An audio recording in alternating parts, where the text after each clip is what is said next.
Hello everyone, welcome back to unexplored literature. इस video के अंदर हम Ayurveda and nutrition value addition course को कंप्लीट करने वाले हैं। So watch till the end so that you won't miss any point. सबसे पहला क्वेश्चन आता है कि आयुर्वेदा क्या है। तो आयुर्वेदा एक traditional Hindu system of medicine है जिसमें हम diet, herbal treatment, yoga, breathing, इन सारी चीज़ों का यूज़ करके ट्रीट करते हैं इलनेस को। तो जो हमारी ये टर्म है आयुर्वेदा, ये संस्कृत टर्म है। ये दो चीज़ों से जुड़कर बना है, मतलब दो वर्ड्स का कॉम्बिनेशन है ये, दैट इज़ आयुष एंड वेद। तो आयुष का मतलब होता है लाइफ, एंड वेद लाइफ की लॉन्गिटिविटी मतलब कि लंबी आयु, और वेदा का मतलब है वेद या फिर कहे नॉलेज। तो इसका मतलब हो गया कि knowledge of life and longevity, मतलब कि हमें जो अपनी दीर्घ आयु कैसे बनानी है, अपनी जो लंबी उम्र कैसे बनानी है by using several techniques and medicine, और फिर या फिर डाइट हो गया या फिर योगा की प्रैक्टिसेस। तो वो सारा यूज़ करके हम जो है आयुर्वेदिक प्रैक्टिसेस को फॉर्म में लेके आते हैं। आयुर्वेदा का लिटरल मीनिंग होता है साइंस ऑफ लाइफ या फिर नॉलेज ऑफ लाइफ, कि हम अपनी लाइफ का क्या नॉलेज रखते हैं और किस टाइप से हमें अपनी बॉडी को समझना है ताकि हम अपनी बॉडी को वही दे सकें जो उसे चाहिए और हम बीमार ना पड़े। तो ये जो चरक संहिता है उसके थ्रू हमें डेफिनेशन मिलती है। भाई जो आयुर्वेदा है वो साइंस ऑफ लाइफ है, और जो ये लाइफ केयर है वो डील करता है किससे, डिसीज़ केयर के सिस्टम से, कि हमें कैसे good, bad, blissful, sorrowful life, इन सारी चीज़ों को समझना है, हार्मफुल फैक्टर से दूर रहना, बेनिफिशियल को अपनी लाइफ में लेके आना है। So this is all about the maintenance of our body to be a healthy one. अब जो हमारा आयुर्वेदा रहता है उसकी 3 ब्रांचेज होती हैं, नरा, सत्वा और विष्क। फर्स्ट जो है नारा, उसका मतलब है ह्यूमन लाइफ, कि नर, जैसे आप नर बोलते हैं ना, that is human life. Then is sattva, सत्वा का मतलब होता है एनिमल और उससे जुड़ी हुई बीमारियाँ। फिर है वृष्क, तो ये है प्लांट और उससे जुड़ी हुई बीमारियाँ। तो 3 ब्रांचेज में डील करता है आयुर्वेदा। पॉजिटिव हेल्थ को कैसे डिफाइन करते हैं आयुर्वेदा में? सबसे पहली चीज़ है दोषा, धातु और समय, कि हमें वेल बैलेंस मेटाबॉलिज्म रखना है through which we can maintain a healthy body. तो पहले में हमने बात करी कि हमारा मेटाबॉलिज्म बैलेंस्ड होना चाहिए। द सेकेंड थिंग इज प्रश्न आत्मा, इंद्रियां और मन, ये मैनेज नहीं है, मन आएगा यहाँ पे, ठीक है। तो यहाँ पे क्या होगा कि हमारा जो सोल है वो हैप्पी होना चाहिए, सेंसेस हैप्पी होनी चाहिए और दिमाग हैप्पी होना चाहिए। जब ये सारी चीज़ें ठीक रहेंगी मतलब हमारा जो हेल्थ है दैट इज़ पॉजिटिव। फिर आपका एक टर्म है ज्ञानेंद्रियाँ। ज्ञानेंद्रियों का मतलब होता है 5 सेंसेस प्लस कर्मेंद्रियाँ। अब कर्मेंद्रियाँ कौन सी होती हैं? वो हमारे पार्ट्स जो कि इससे वायु से, मतलब कि एयर के हेल्प से काम करते हैं, जैसे कि चलना, बोलना या फिर कुछ और काम करना, ठीक है। तो वो इसकी एयर की हेल्प से पूरा अपना प्रकृति है जो वो बताते हैं। सो दैट इज़ कर्मेंद्रियाँ। तो जब कर्मेंद्रियाँ और 5 सेंसेस मिल जाती हैं उन्हें बोलते हैं ज्ञानेंद्रियाँ।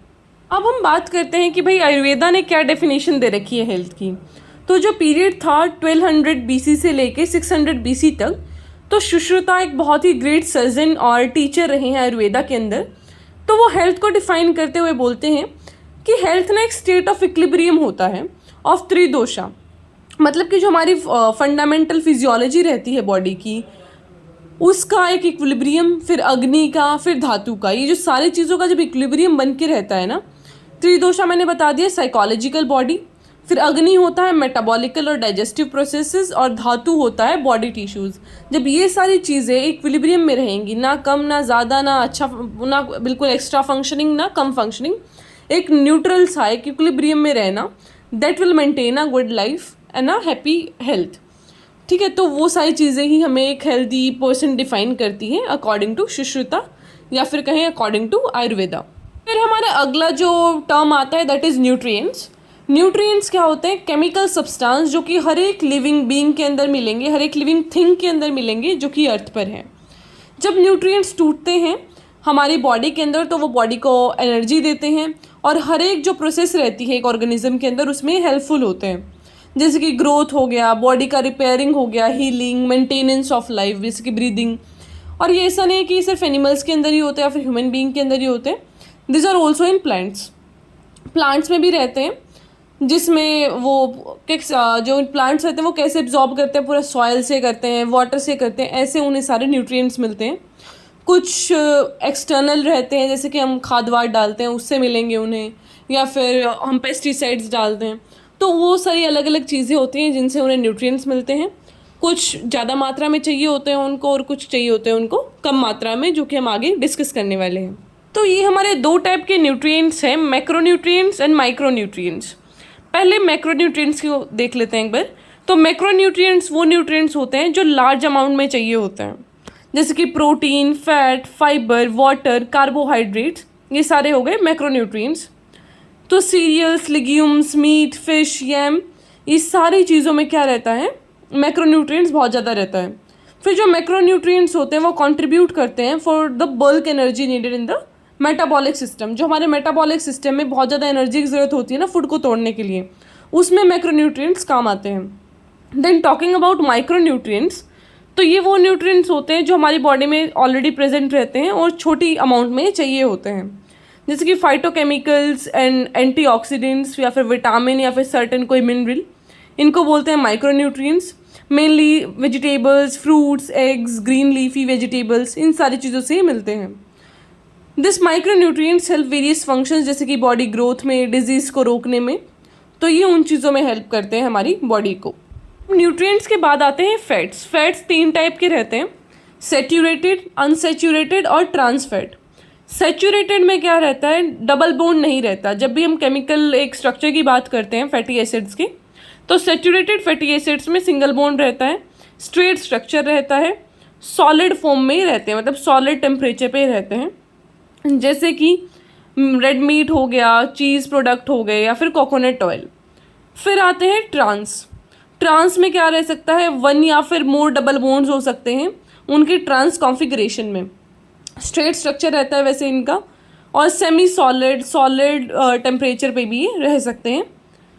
तो इसके भी यहाँ पे एग्जांपल दे रखे हैं, चिकन हो गया, फिर और भी सारे एग्जांपल्स इसमें मेंशन है।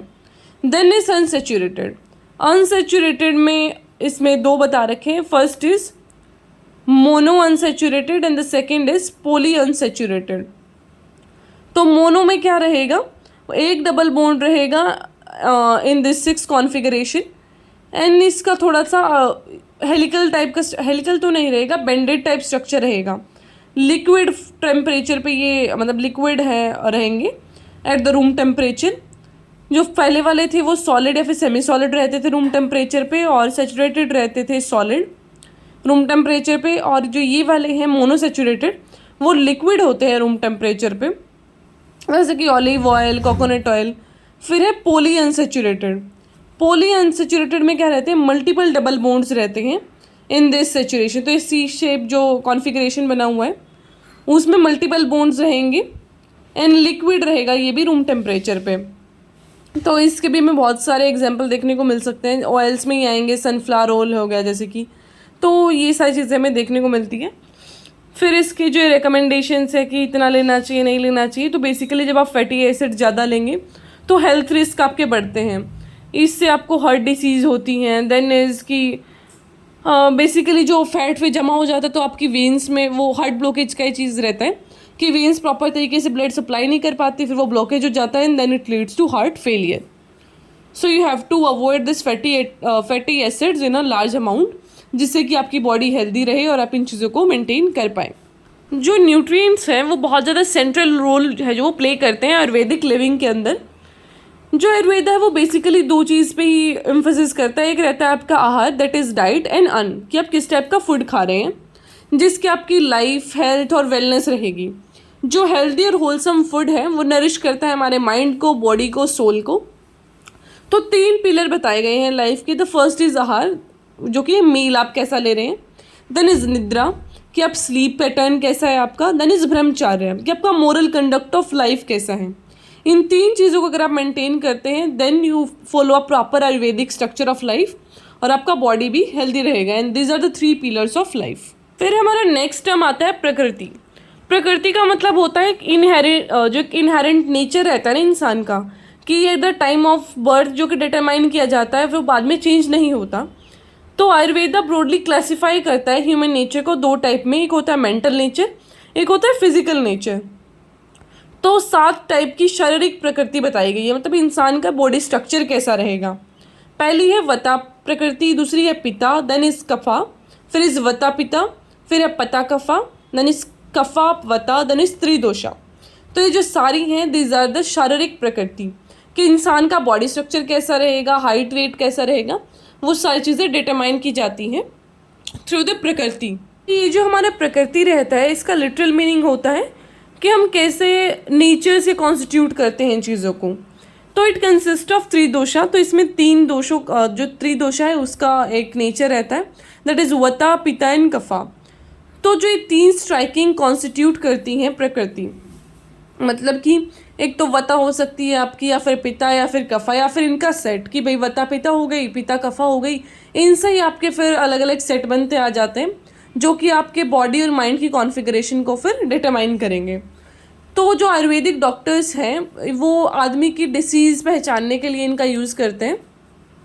जो पीपल हु हैव दिस पिता बॉडी टाइप, वो बर्निंग सेंसेशन, गैस्ट्रिक प्रॉब्लम से सफ़र करते हैं, तो वो बॉडी स्ट्रक्चर देख के बता देते हैं कि इस आदमी को ये प्रॉब्लम होने की आशंका है। ठीक है, तो Ayurvedic doctors determine the disease by looking at this persons प्रकृति। प्रकृति के बाद आते हैं दोषास। तो आयुर्वेदा है जो हमारा ट्रेडिशनल मेडिसिन सिस्टम, उसने 3 कैटेगरीज बताई हैं फंडामेंटल रेगुलेटरी प्रिंसिपल्स की, that is body, mind and behaviour. तो ये जो 3 कैटेगरीज हैं इनको ही दोषा बोला जाता है एंड नेम दिया जाता है इनको वता, पिता एंड कफा। जो वता है वो कॉन्स्टिट्यूट करता है ether and water, pitta is fire and water and kapha is earth and water. फिर जो हमारी बॉडी है वो धातु से बनी होती है। The first is rasa, that is plasma या फिर लिम्फ। देन इज रक्त, रक्त होता है blood. Then is mamsa, flesh या muscle. Then is meda, that is fat. Then is asthi, bone. Majja, bone marrow. Then is shukra, that is reproductive tissue. तो इन सारे धातु से मिलकर हमारा बॉडी बनता है। अब जैसे कि मैंने पहले भी बताया कि फूड का बहुत ज़्यादा इंपॉर्टेंस रहता है आयुर्वेदा के अंदर, तो यहाँ पे हमने 3 टाइप से क्लासीफाई कर रखा है फूड को। The first is wholesome and unwholesome, second is according to the taste and third is the psychological action. तो इसमें हमें बताया गया है कि एक तो होता है सात्विक फूड। सात्विक फूड का मतलब होता है that place emphasis on the seasonal food, कि हमें सीजनल फूड खाना है, फ्रूट्स खाना है। And if one has no sugar problems तो वो नट्स, सीड, ये सारी चीज़ें भी खा सकता है। Grain, non meat based protein. फिर एक होता है राजसिक।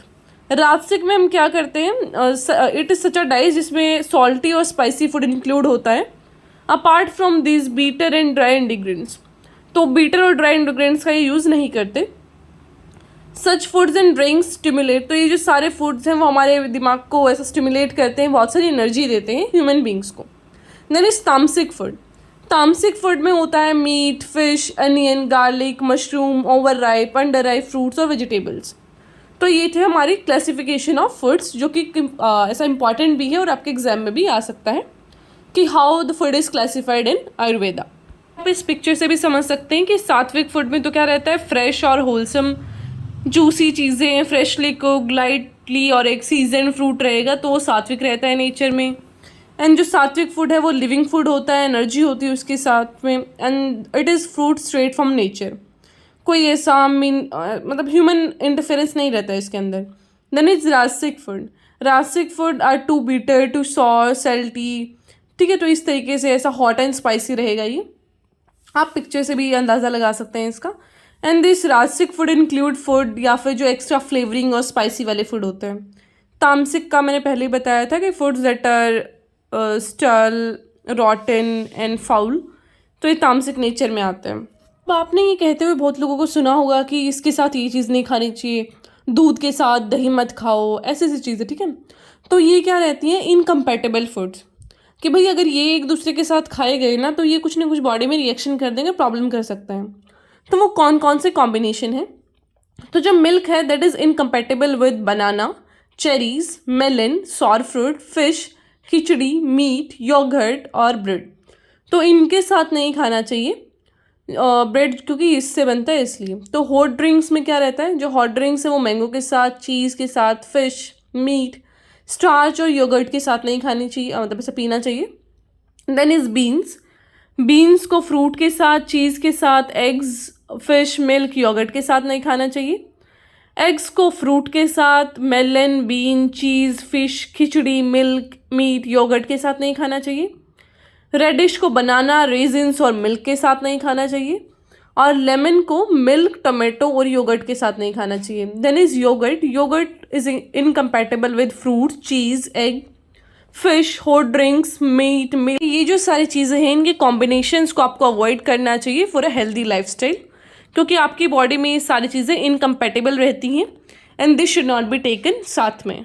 5 फूड हैबिट्स की बात कर लेते हैं जो कि आयुर्वेदा के अंदर बताए गए हैं। सबसे पहला है कि तब तक खाओ जब तक आप सेटिस्फाइड ना हो जाओ, ऐसा फुल भर के नहीं खाना है पेट। Second thing is consume whole fresh foods, कि आपको फ्रेश फूड ही खाना है, ऐसा बासी वासी नहीं खाना। देन द थर्ड इज़ कि 3 घंटे पहले खाओ कम से कम बेड टाइम पे, ऐसा नहीं कि खाते ही आप लेट गए हैं। Then the fourth thing is कि प्रॉपर सिटिंग पॉस्चर होना चाहिए, लेट के मत खाओ, टेढ़ा मेढ़ा होके मत खाओ, आराम से बैठ के खाओ अपने खाने को। Then the fifth and last is watch out for harmful food combinations, जो कि मैंने पूरा स्लाइड आपको बताया। तो वो फूड साथ में खाना अवॉइड करें क्योंकि वो बॉडी पे हार्मफुल इफेक्ट डाल सकते हैं। अब आते हैं 3 प्रिंसिपल्स जो कि डिस्क्राइब करते हैं डिफरेंट एस्पेक्ट्स ऑफ डाइजेशन और digested food function in our body. तो फर्स्ट है कि जो फूड है is break down by one of the element of the body, fire in small nutrients, कि जो हमारे अंदर है जो एक फायर रहता है एलिमेंट ऑफ बॉडी, वो ब्रेक डाउन करता है स्मॉल न्यूट्रिएंट्स को और बाद में वो पूरी बॉडी में सर्कुलेट कर दिए जाते हैं। Then the second principle is about the sensitivity of the nutrients, कि देयर आर स्पेसिफिक टिश्यू, की एक धातु रहता है, जो धातु का मतलब होता है बेसिक टिश्यू, वो स्पेसिफिक न्यूट्रिएंट्स को ही सेलेक्ट करते हैं अपने नरिशमेंट के लिए। मतलब कि अगर मुझे एप्पल पसंद है तो I choose Apple, and in case आपको एक चेरी पसंद है तो आप चेरी उठाएंगे एक फ्रूट बास्केट में से। तो इसी तरीके से जिस धातु को जो भी एक न्यूट्रिएंट चाहिए होता है वो उसमें से उठा लेते हैं पूरे ऐसे सर्कुलेशन से। द थर्ड इज़ कि जो थर्ड प्रिंसिपल रहता है that is it governs the transformation of अस्थाई धातु इनटू स्थाई धातु, कि हमारा जो ये इमेच्योर टिश्यू रहता है उसका ट्रांसफॉर्मेशन कैसे हो मैच्योर टिश्यू में आफ्टर टेकिंग द नरिशमेंट, तो वो थर्ड प्रिंसिपल इस चीज़ को गवर्न करता है। आपका एक काफ़ी इंपॉर्टेंट टॉपिक आता है अग्नि, क्योंकि हमने पहले बात करी कि हमारी बॉडी के जो 5 एलिमेंट्स हैं जिनसे हमारी बॉडी बनी है उसमें से एक है अग्नि। तो अग्नि का क्या इंपॉर्टेंस है आयुर्वेदा के अंदर? तो Ayurveda has described an important factor of digestion, कि हम जो डाइजेशन मेटाबॉलिज्म की बात करते हैं तो उसमें अग्नि एक बहुत ही इंपॉर्टेंट रोल प्ले करता है, क्योंकि वही न्यूट्रिएंट्स को तोड़ता है for the circulation in the complete body, जिससे हमारा मेटाबॉलिज्म और डाइजेशन होता है। जो अग्नि है वो फूड को कन्वर्ट करता है एनर्जी में, जो कि हमारी बॉडी के सब वाइटल फंक्शंस में काम आता है। जो आयुर्वेदा है that consider that the agni is the cause of life, कि जो हमारी शरीर की अग्नि है that is the cause of life, complexion, strength, health, nourishment, lustre, oja, teja and the प्राणा, इन सारी चीज़ों को है ये मेंटेन करती है हमारी देह अग्नि। तो इसलिए जो अग्नि है उसका काफ़ी ज़्यादा इंपॉर्टेंट रोल है आयुर्वेदा के अंदर, because Ayurveda is all about the maintenance of life and health. तो अगर हमारा बॉडी का मेटाबॉलिज्म और डाइजेशन सही रहेगा तो ऑलमोस्ट जो हमारे बॉडीली फंक्शंस हैं वो अच्छे रहते हैं और हमारा बॉडी हेल्दी रहता है। Coming on to the last topic that is ama. तो हमें यहाँ पे बात करनी है कि अमा का आयुर्वेदा में क्या इंपॉर्टेंस है। तो अमा एक की कॉन्सेप्ट है आयुर्वेदिक अंडरस्टैंडिंग में of physiology, pathology and therapeutics, कि इन सारी चीज़ों का जो एक अंडरस्टैंडिंग है उसको अमा बोलते हैं, रेदर देन थिंकिंग कि एक बीइंग एक सिंगल आइडेंटिटी है, एंटिटी है, एक सब्सटेंस है। जो अमा है इट डिनोट्स द एबनॉर्मल और impaired process of digestion and metabolism that leads to the buildup of toxic by products. तो ये क्या बात करता है कि ऐसा पूरा उस चीज़ को डिनोट करता है कि डाइजेशन के बाद जो एबनॉर्मल या फिर इम्पेयर्ड चीज़ें रह जाती हैं जो कि टॉक्सिक बाय प्रोडक्ट्स बनाती हैं, तो उनके ऊपर ये ध्यान देता है, which can not be neutralize या फिर एलिमिनेटेड बाय आवर बॉडी, जिनको हमारी बॉडी एलिमिनेट नहीं कर पाती है, न्यूट्रलाइज नहीं कर पाती, तो उन चीज़ों को हम बोलते हैं अमा। ठीक है, तो ये किसी भी प्रॉब्लम को फिर लीड कर सकती हैं बाद में। तो this was the complete syllabus of Ayurveda and nutrition. तो इसी के साथ आपका ये वेक कोर्स कंप्लीट होता है। आई होप आपको समझ आया होगा। फिर भी कोई क्वेश्चन है उसे आप कमेंट बॉक्स में पूछ सकते हैं। So don't forget to subscribe the channel, like the video and share it with your friends. I'll meet you in the next video. Till then, take care, stay happy, stay healthy.